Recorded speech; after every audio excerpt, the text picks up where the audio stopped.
Welcome back to my channel. ಹೇಗಿದ್ದೀರಾ? ಎಲ್ಲ ಚೆನ್ನಾಗಿದ್ದೀರಾ ಅಂತ ಅನ್ಕೊಂಡಿದ್ದೀನಿ. ನಾನು ಕೂಡ ತುಂಬಾನೇ ಚೆನ್ನಾಗಿದ್ದೀನಿ. ಸೊ ಇವತ್ತು ನಾನು ಒಂದು ರೆಸಿಪಿ ವಿಡಿಯೋ ಮಾಡ್ತಾ ಇದ್ದೀನಿ. ಒಂದು ಸಿಂಪಲ್ ಚಾಟ್ ರೆಸಿಪಿ, ತುಂಬಾನೇ ಫೇಮಸ್ ಚಾಟು, ಎಲ್ಲರಿಗೂ ಇಷ್ಟ ಆಗುವಂಥ ಚಾಟು. ನಿಪ್ಪಟ್ಟು ಮಸಾಲ ಮಾಡ್ತಾ ಇದ್ದೀನಿ. ಸೊ ನಿಪ್ಪಟ್ಟು ಕೂಡ ನಾನು ಮನೆಯಲ್ಲೇ ಮಾಡಿ ತೋರಿಸ್ತಾ ಇದ್ದೀನಿ. ಇಲ್ಲೂ ಸಿಗತ್ತೆ, ಬಟ್ ತುಂಬಾನೇ ಹಾರ್ಡ್ ಇರುತ್ತೆ. ಸೊ ಅದಕ್ಕಾಗಿ ಮನೆಯಲ್ಲೇ ಸ್ಮೂತಾಗಿ ನಿಪ್ಪಟ್ಟು ಮಾಡ್ತಾ ಇದ್ದೀನಿ. ಹಾಗೆಯೇ ಹೊರಗಡೆ ವೆದರ್ ತುಂಬಾ ಬ್ಯಾಡ್ ಆಗಿದೆ. ಸೊ ಮೈನಸ್ ಟೆಂಪ್ರೇಚರ್ ಇದೆ. ಹಾಗಾಗಿ ಏನಾದರೂ ತಿನ್ನಬೇಕು ಅಂತ ಅನ್ನಿಸ್ತಾ ಇದೆ. ಹಾಗೆ ನಿಮಗೂ ತೋರಿಸೋಣ ಅಂತ ಬನ್ನಿ, ಹೇಗೆ ಮಾಡೋದು ಅಂತ ನೋಡೋಣ. ಸೊ ನೀವು ನೋಡ್ತಾ ಇರ್ಬೋದು, ಫುಲ್ಲು ಸ್ನೋಫಾಲ್ ಆಗ್ತಾ ಇದೆ. ತುಂಬಾ ಫ್ರೀಸಿಂಗ್ ಟೆಂಪ್ರೇಚರ್ ಇದೆ ಹೊರಗಡೆ.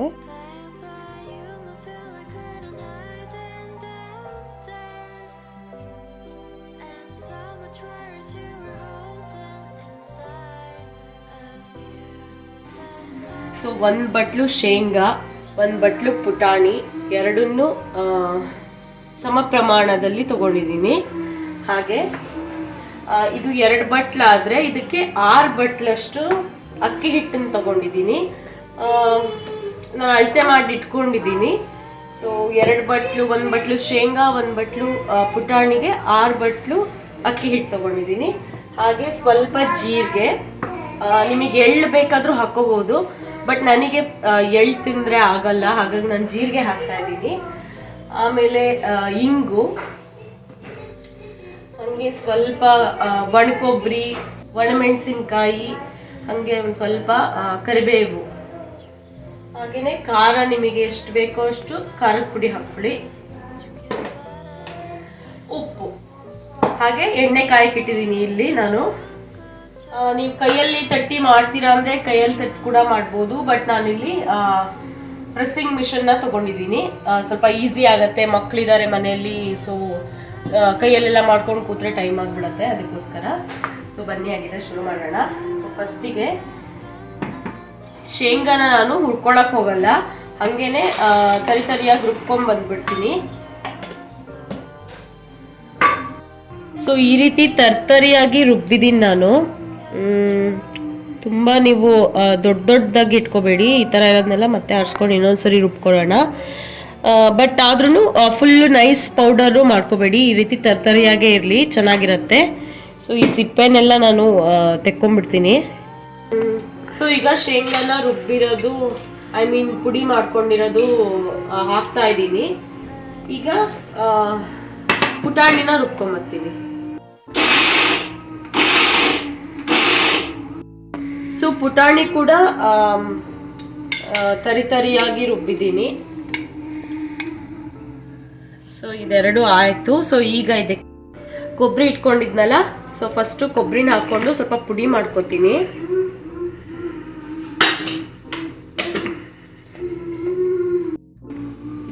ಸೊ ಕೊಬ್ಬರಿ ಪುಡಿ ಆಗಿದೆ ಕ್ಲೀನಾಗಿ. ಸೊ ಈಗ ಇದಕ್ಕೆ ಕರಿಬೇವು ಹಾಗೆ ಒಣಮೆಣಸಿನ್ಕಾಯಿನ ಹಾಕ್ಕೊಂಡು ಕ್ಲೀನಾಗಿ ಪೌಡರ್ ಮಾಡ್ಕೊಂಬರ್ತೀನಿ. ನೀರು ಹಾಕಬಾರ್ದು. ಸೊ ಈಗ ರುಬ್ಕೊಂಬಂದಿದ್ದೀನಿ ಕ್ಲೀನಾಗಿ. ಈಗ ಇದಕ್ಕೆ ನಾವು ನಾನು ಇಲ್ಲಿ ಪುಟಾಣಿ ಮತ್ತು ಶೇಂಗಾ ಹಾಕ್ಕೊಂಡಿದ್ನಲ್ಲ, ಆ ಬೌಲಿಗೆ ಅಕ್ಕಿ ಹಿಟ್ಟನ್ನು ಹಾಕೋತಾ ಇದ್ದೀನಿ.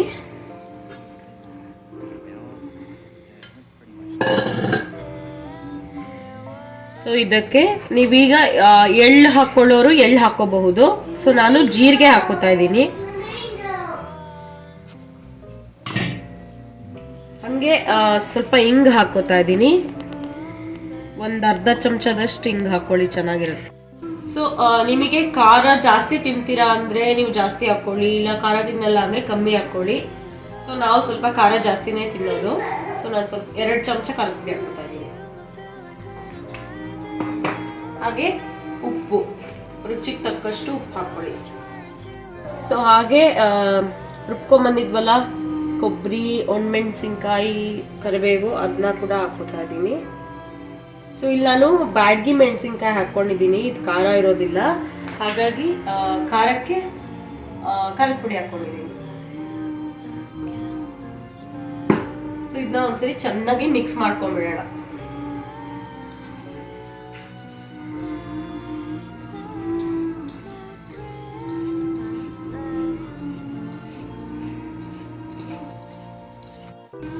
ಸೊ ನಾನು ಆವಾಗಲೇ ಎಣ್ಣೆ ಕಾಯಕ್ಕೆ ಇಟ್ಟಿದ್ದೆ. ಸೊ ಎಣ್ಣೆ ಕಾದಿದೆ. ಈಗ ಇದಕ್ಕೆ ಒಂದು ಸೌಟಷ್ಟು ಎಣ್ಣೆನ ತೊಗೊಂಡು ಹಾಕ್ತಾ ಇದ್ದೀನಿ. ಸೊ ನೋಡಿ, ಹಿಂಗೆ ಎಣ್ಣೆ ಹಾಕಿದ ತಕ್ಷಣ ಅದು ಸೌಂಡ್ ಬರುತ್ತೆ. ನಾನು ಒಂದು ಸೌಟಷ್ಟು ಎಣ್ಣೆ ಹಾಕ್ಕೊಂಡಿದ್ದೀನಿ.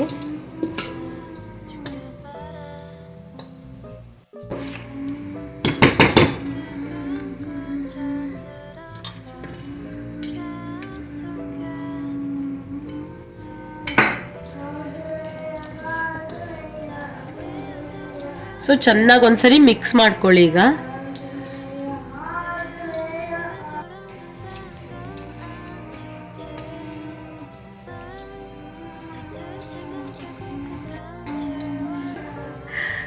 ಓಕೆ, ಸೊ ಇದು ಹಿಂಗೆ ಉಂಡೆ ಕಟ್ಕೊಂಡ್ರೆ ಒಡ್ಕೋಬಾರ್ದು, ಈ ರೀತಿ ಕ್ಲೀನಾಗಿ ಬರಬೇಕು. ಸೊ ಈಗ ಇದಕ್ಕೆ ನೀರು ಹಾಕ್ಕೊಂಡು ಕಲ್ಸ್ಕೊಳ್ಳೋಣ. ಚಪಾತಿ ಹಿಟ್ಟಿನ ಅದಕ್ಕೆ ಇನ್ನೂ ಸ್ವಲ್ಪ ಸಾಫ್ಟಾಗೆ ಕಲ್ಸ್ಕೊಳ್ಳಿ, ಬಟ್ ತುಂಬ ನೀರಾಗಿ ಮಾಡ್ಕೊಳಕ್ಕೆ ಹೋಗ್ಬೇಡಿ. ಸೊ ನಾನು ಕ್ಲೀನಾಗಿ ಕಲ್ಸ್ಕೊಂಬರ್ತೀನಿ. ಸೊ ಈ ರೀತಿ ಚಪಾತಿ ಹಿಟ್ಟಿನ ಥರ ಕಲಸಿಟ್ಕೊಂಡಿದ್ದೀನಿ. ಸೊ ನೋಡಿ, ಇಲ್ಲಿ ಈ ರೀತಿ ಉಂಡೆ ಕಟ್ಟಿದ್ರೆ ಬರಬೇಕು ಕ್ಲೀನಾಗಿ. ಸೊ ಈಗ ಇದನ್ನೆಲ್ಲ ಕರ್ಕೊಂಬರೋಣ. ಸೊ ಈ ರೀತಿ ಉಂಡೆಗಳನ್ನ ಮಾಡಿಟ್ಕೊಂಬಿಡಿ ನೀವು ಫಸ್ಟ್ ಕರ್ಕೊಳ್ಳೋದಕ್ಕಿಂತ ಮುಂಚೆ. ಸೊ ದಟ್ ಬೇಗ ಬೇಗ ಮಾಡ್ಕೊಂಬಿಡ್ಬೋದು, ಇಲ್ಲ ಸೀದೋಗುತ್ತೆ. ಸೊ ಈ ರೀತಿ ಇಟ್ಕೊಂಡ್ಬಿಟ್ಟು ಈ ಪಾರ್ಚ್ಮೆಂಟ್ ಪೇಪರ್ಗೆ ಚೆನ್ನಾಗಿ ಎಣ್ಣೆ ಹಚ್ಕೊಂಡಿದ್ದೀನಿ. ಸೊ ನಿಮ್ಮ ಹತ್ರ ಈ ಪ್ರೆಸ್ಸಿಂಗ್ ಮಿಷನ್ ಇಲ್ಲ ಅಂದರೆ ನೀವು ಏನಂತಾರೆ ಕೈಯಲ್ಲಿ ಕೂಡ ತಟ್ಕೊಂಡು ಮಾಡ್ಕೋಬೋದು. ಅದು ಕೂಡ ತೋರಿಸ್ತೀನಿ. ಸೊ ಈ ರೀತಿ ಇರೋದನ್ನ ಕ್ಲೀನಾಗಿ ಹಿಂಗೆ ಬಿಡಿಸ್ಕೊಂಡ್ಬಿಟ್ಟು ಎಣ್ಣೆಯಲ್ಲಿ ಬಿಡೋದು ಅಷ್ಟೇ.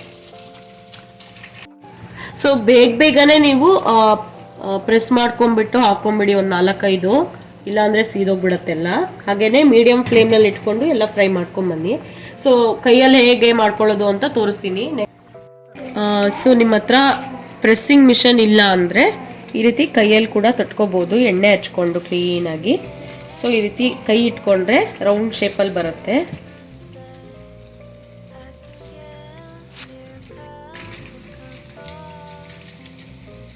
ಸೊ ಈ ರೀತಿ ತಟ್ಕೊಂಡು ಕೂಡ ನೀವು ಹಾಕ್ಕೋಬೋದು.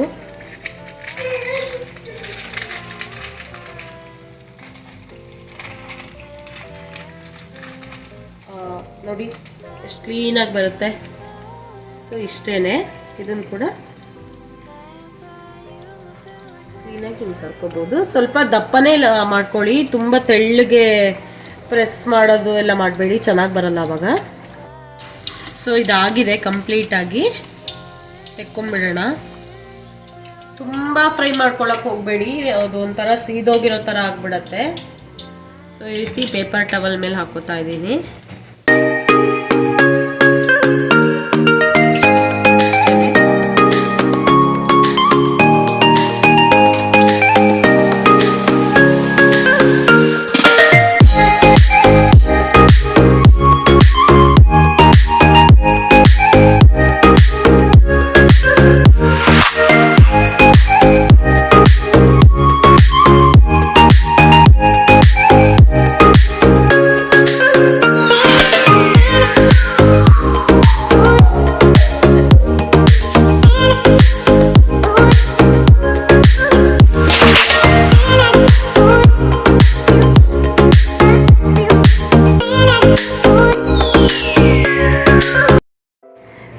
ನಾನು ಎಲ್ಲ ಕರೆದಿಟ್ಕೊಂಡಾಗಿದೆ.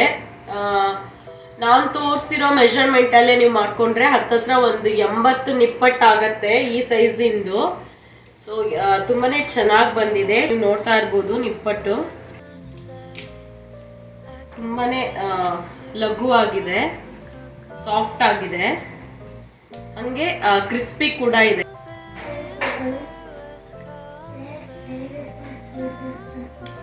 ತುಂಬಾನೇ ಚೆನ್ನಾಗಿ ಬಂದಿದೆ, ಖಾರವಾಗಿ ಚೆನ್ನಾಗಾಗಿದೆ. ಸೊ ನಿಮ್ಮನೆಯಲ್ಲೂ ಮಕ್ಕಳಿದ್ರೆ ಅವ್ರಿಗೆ ಮಾಡಿಕೊಡಿ, ತುಂಬಾ ಇಷ್ಟಪಡ್ತಾರೆ. ಸೊ ನಿಮಗೆ ಈ ವಿಡಿಯೋ ಇಷ್ಟ ಆಗಿರುತ್ತೆ ಅಂತ ಅಂದ್ಕೊಂಡಿದ್ದೀನಿ. ವಿಡಿಯೋ ಇಷ್ಟ ಆಗಿದ್ರೆ ಲೈಕ್ ಮಾಡೋದನ್ನ ಮರಿಬೇಡಿ. ಹಾಗೆ ನೀವು ಕೂಡ ಟ್ರೈ ಮಾಡಿ ಹೇಗೆ ಬಂತು ಅಂತ ನನಗೆ ಕಮೆಂಟ್ ಮಾಡಿ ತಿಳಿಸಿ. ನಿಮ್ಮ ಫ್ರೆಂಡ್ಸ್ ಆ್ಯಂಡ್ ಫ್ಯಾಮಿಲಿ ಜೊತೆ ಶೇರ್ ಮಾಡಿ, ಅವರು ಕೂಡ ನೋಡಲಿ ಅಂತ. ಇದ್ರ ಜೊತೆಗೆ ನಾನು ನಿಪ್ಪಟ್ಟು ಮಸಾಲಾನ ಮಾಡಿರೋ ವಿಡಿಯೋನ ಅಟ್ಯಾಚ್ ಮಾಡ್ತೀನಿ. ಸೊ ಆ ವಿಡಿಯೋ ಕೂಡ ನೋಡಿ. ಹೀಗೆ ತಿನ್ನೋದಕ್ಕಿಂತ ನಿಪ್ಪಟ್ಟು ಮಸಾಲ ಮಾಡ್ಕೊಂಡು ತಿಂದರೆ ಇನ್ನೂ ತುಂಬಾ ಚೆನ್ನಾಗಿರುತ್ತೆ. ಅದಕ್ಕೋಸ್ಕರ ಸೊ ನಿಪ್ಪಟ್ಟು ಮಾಡೋದು ನೋಡಿದ್ರಿ. ಈಗ ನಿಪ್ಪಟ್ಟು ಮಸಾಲ ಮಾಡ್ತಾ ಇದ್ದೀನಿ. ಸೊ ನೀವು ಈ ರೀತಿ ಮಾಡ್ಕೊಂಡು ತಿಂದರೆ ಇನ್ನೂ ರುಚಿ ಡಬಲ್ ಆಗುತ್ತೆ. ಸೊ ಫಸ್ಟಿಗೆ ಇಲ್ಲಿ ನಾನು 2 ನಿಪ್ಪಟ್ಟು ಇಟ್ಕೊಂಡಿದ್ದೀನಿ ಪ್ಲೇಟಲ್ಲಿ. ಸೊ ಅದಕ್ಕೆ ಈ ಹುಣಸೆ ಹಣ್ಣಿನ ಪೇಸ್ಟ್ನ ಅಪ್ಲೈ ಮಾಡ್ತಾ ಇದ್ದೀನಿ. ಇದು ಮಾಡೋದು ತುಂಬಾ ಸುಲಭ. ಒಂದು ಲೆಮನ್ ಸೈಜಿನಷ್ಟು ಹುಣಸೆ ಹಣ್ಣನ್ನ ನೀರಲ್ಲಿ ಚೆನ್ನಾಗಿ ನೆನೆಸ್ಕೊಂಬಿಡಿ. ಆಮೇಲೆ ಅದು ಫುಲ್ಲು ನೆಂದ ಮೇಲೆ ನೀರನ್ನೆಲ್ಲ ಚೆಲ್ಬಿಟ್ಟು ಆ ಹುಣಸೆ ಹಣ್ಣನ್ನ ಮಿಕ್ಸಿನಲ್ಲಿ ನೀರು ಹಾಕದೆ ಪೇಸ್ಟ್ ಥರ ರುಬ್ಕೊಳ್ಳಿ. ಆಮೇಲೆ ಒಂದು ಪಾತ್ರೆಗೆ ಅಥವಾ ಪ್ಯಾನಿಗೆ ಬಿಸಿ ಮಾಡೋಕ್ಕೆ ಇಟ್ಬಿಟ್ಟು ಅದಕ್ಕೆ ಒಂದಿಷ್ಟು ಖಾರದ ಪುಡಿ, ಚಾಟ್ ಮಸಾಲ,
ಮಸಾಲ ರೆಡಿ ಆಗಿದೆ. ಮೇಲ್ಗಡೆ ನಿಮಗೆ ಕೊತ್ತಂಬರಿ ಸೊಪ್ಪು ಬೇಕಿದ್ರೆ ಕೊತ್ತಂಬರಿ ಸೊಪ್ಪು ಕೂಡ ಹಾಕೋಬಹುದು.